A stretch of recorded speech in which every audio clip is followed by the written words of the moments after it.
2022 load shedding ഉണ്ടായിട്ടുണ്ട്, വൈദ്യുതി നിയന്ത്രണം ഉണ്ടായിട്ടുണ്ട്. അന്ന് നമ്മുടെ വൈദ്യുതി മന്ത്രി പറഞ്ഞിട്ട് അടുത്ത വർഷം കേരളത്തിൽ ലോഡ് ഷെഡിംഗ് ഉണ്ടാവില്ല എന്ന്. അതുകൊണ്ട് ഈ 10 വർഷം പവർ കട്ടില്ലാത്ത, വൈദ്യുതി നിയന്ത്രണമില്ലാത്ത 10 വർഷം എന്നുള്ളത് പച്ച നുണയാണ്. അതും നിങ്ങൾ ഈ സർക്കാരിന്റെ വകുപ്പിനെ കൊണ്ട് എന്റെയും താങ്കളുടെയും പണം ഉപയോഗിച്ച് എല്ലാ പത്രത്തിനും പരസ്യം കൊടുത്തിരിക്കുകയാണ്. നുണ, പച്ച നുണ.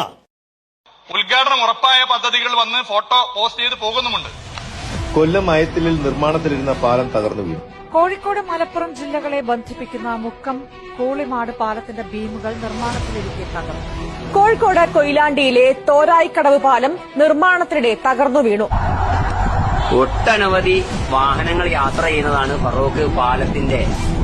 എങ്ങനെയുണ്ട് ദുരന്തം? 5 വർഷത്തിലൊരിക്കൽ തെരഞ്ഞെടുപ്പ് വരും. ഇത് ജനാധിപത്യ രാജ്യമാണ്.